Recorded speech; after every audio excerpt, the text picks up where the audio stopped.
The way to overcome overthinking is by breaking down your thoughts to the next step and then taking action. But so many people, they try and solve overthinking by thinking more. They try and strategize their way out of overthinking. You'll never solve overthinking by thinking more. It's literally in the name, right? Overthinking. The way to solve overthinking is by taking action. So don't even think of it as overthinking. Think of it as underdoing. You haven't done enough of the things that you truly want to do that'll be meaningful to you, and you're probably over strategizing your next move and not taking enough action, because you learn so much more from taking action than you do from thinking about taking action. Like, we have between 6,000 and 60,000 thoughts a day. So with all of those thoughts, adding more to that is not going to be helpful. It's like, they don't even mean that much. Like, your thoughts don't mean that much in terms of like, in comparison to your words or your actions. So I came up with this concept, which is the triangle of commitment. You have thoughts at the bottom, words in the middle, actions on the top.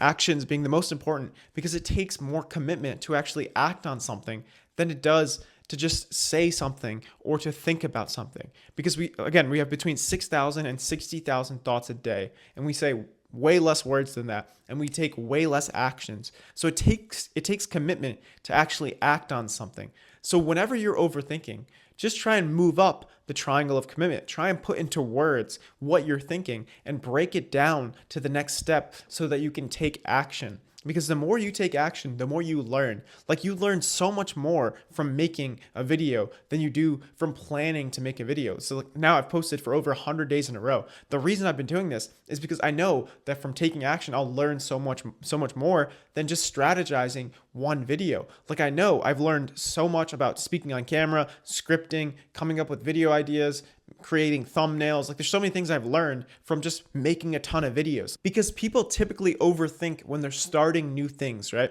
So if you want to be a content creator, that's when most people overthink. They like trying to plan too much for their first videos. But I know that you learn so much more from doing. That's why I posted so many videos. And if you really want to do something, just focus on the actions that you could take. Try and get the reps in as much as possible to the point where it almost becomes a habit. Like, for me, like, making videos now is kind of like a habit. Like, I know that a couple times a week I'm going to sit down and record a bunch of videos, and that is part of my habit. It's part of the things I like to do. It's part of like who I am now a little bit. It's part of my identity. It is what you do that defines you. Because I'll give you an example. Let's say you want to be a content creator, but you've never posted a video, but you think about it all of the time and you talk about it all of the time, but you've never posted a video. Could you call yourself a content creator? No. At that point, you're just like procrastinating, right? That's what procrastination is. It's like thinking and talking about something without taking action. But if you don't really think about it too much and you don't really talk about it too much, but you've posted 100 videos, could you call yourself a content creator? Yeah, because you've made content. You actually took action. So it's like, don't overthink these things and just break it down to the next step, then take the action and get feedback, because feedback is more important than strategizing. Like with these videos, right? When I post a video, some videos do better than the others, and I'm like, okay, this is what the audience wants more than these other videos. So it's like the feedback is more important than whatever I think. So this is how stand-up comedy works too, right?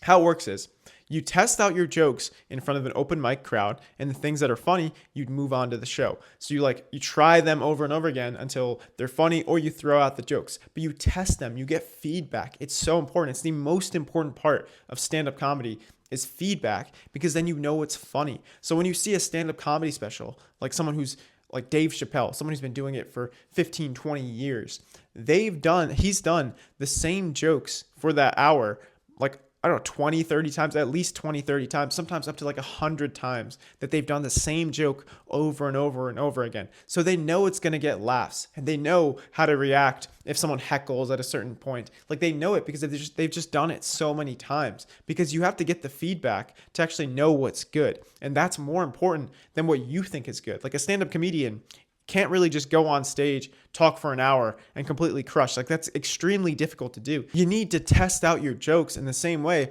you need to test out your content or whatever it is that you want to do. You get the feedback by actually taking action, not from strategizing. So don't think of yourself as overthinking. Think of yourself as underdoing. And the more you take action, the more you learn from that feedback. And then you can focus on those things and improve. So it's like just put the reps in until it becomes a habit and focus on the things you can improve. And you can only get those things you can improve by getting feedback and taking action.